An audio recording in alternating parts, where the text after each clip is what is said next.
अमरावतीमध्ये शिवसेनेमध्ये मोठ्या प्रमाणात उलथापालथी सुरू आहे। काही दिवसापूर्वीच शिवसेनेमध्ये आलेले माजी मंत्री जगदीश गुप्ता यांनी राजीनामा देत असल्याची घोषणा केलेली आहे। आपण त्यांच्याशी बोलणार आहोत। भाऊ, काय घडलं नेमकं पडद्यामागे की अचानक तुम्ही राजीनामा दिलाय? पडद्यामागे काय घडलं याची माहिती मी उघडपणे देणार नाही। फक्त एवढंच सांगणार आहे की माझ्यासोबत जे कमिटमेंट झाले ते पूर्ण झाले नव्हते, म्हणून मी राजीनामा दिलेला आहे। तो आपण जर पाहिलं, तुमचा स्वभाव नेहमी रांगडा स्वभाव आहे, तुमचं सगळ्यांना माहिती आहे। गेल्या विधानसभा निवडणुकीत तुम्ही मोठं मताधिक्य घेतलं, नेमकं काय झालं? विश्वासात घेतलं नाही, कालही तुम्ही बैठकीतून परत आले, काय घडलं काय? मी सांगितलं की मला विश्वासात घेण्यात येत नव्हतं। त्याआधी मी खंत व्यक्त केली होती। त्यावेळेस अंजनगाव सुरजीच्या सभेसाठी एकनाथरावजी शिंदे आले होते। त्यांनी सांगितलं की असं भविष्यात होणार नाही, तरी सुद्धा तसंच घडत असल्यामुळे मी हा निर्णय घेतलेला आहे। शिवसेनेमध्ये तुमची अंतर्गत कोंडी केली जात आहे, तुम्ही नाराज असल्याच्या चर्चा चालल्या आहेत। उपमुख्यमंत्री एकनाथ शिंदे तुम्हाला भेट देत नाहीयेत। मी 4दा प्रयत्न केला होता, मी आधीच सांगितलं। मग शेवटी इथे एअरपोर्टवर भेट झाली आणि त्यावेळेस त्यांनी सांगितलं असं की व्यवस्थित काम करा। आता माझं त्यांचं काय बोलणं झालं, त्यानंतर ही परिस्थिती तीच असल्यामुळे कदाचित काल तुम्ही बघितलं असेल की मला सोडून सगळे युतीसाठी गेले। याचा अर्थ मला तिथे स्थान नाही।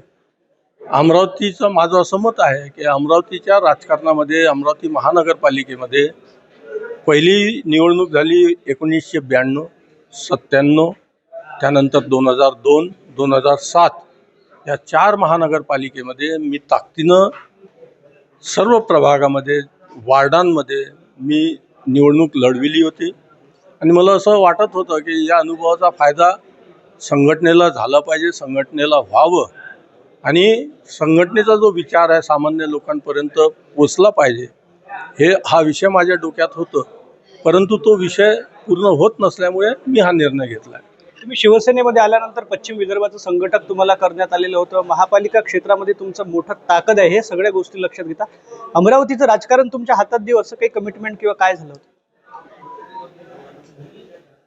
समजून घ्या, असं काहीतरी झालं होतं, पण ते कमिटमेंट झालं नाही पूर्ण। कोण आहे याच्यामागे? कमिटमेंट तोडण्यामागे कोण आहे? मी वैयक्तिक कोणाला दोष देत नाही।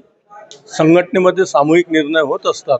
कदाचित शिवसेनेमध्ये सामूहिक निर्णय झाला असेल की आपण असं नाही, असं केलं पाहिजे।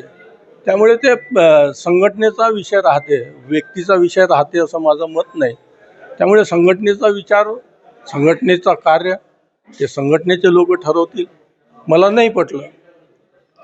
काही दिवसापूर्वीच तुम्ही शिवसेना जॉईन केलेली होती, हिंदुत्ववादी विचारधारेची तुम्ही कट्टर पुरस्कर्ते आहात। अचानकच तुम्ही आता पक्षातून बाहेर पडता, कोण केली कोंडी तुमची? माझ्या स्वभावानं माझी कोंडी केली आहे।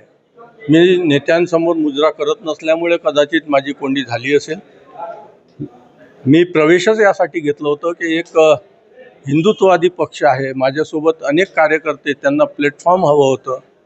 त्या विधानसभेच्या निवडणुकीमध्ये अनेक लोकांनी मला प्रचंड साथ दिली होती, त्यांच्यासाठी प्लॅटफॉर्म निर्माण व्हावं यासाठी मी शिवसेनेत प्रवेश घेतला होता। आपल्याला माहीत असेल, मी 14 वर्ष कुठंच भारतीय जनता पक्षाने ठरवलं की याला घरी पाठवायचा, मी घरीच बसलो होतो। या विधानसभेमध्ये मला असं वाटलं की या अमरावती विधानसभा क्षेत्रामध्ये हिंदुत्ववादी कॅन्डिडेट उमेदवार नाही आणि म्हणून हिंदुत्वाचा झेंडा घेऊन मी उभं राहिलो होतो।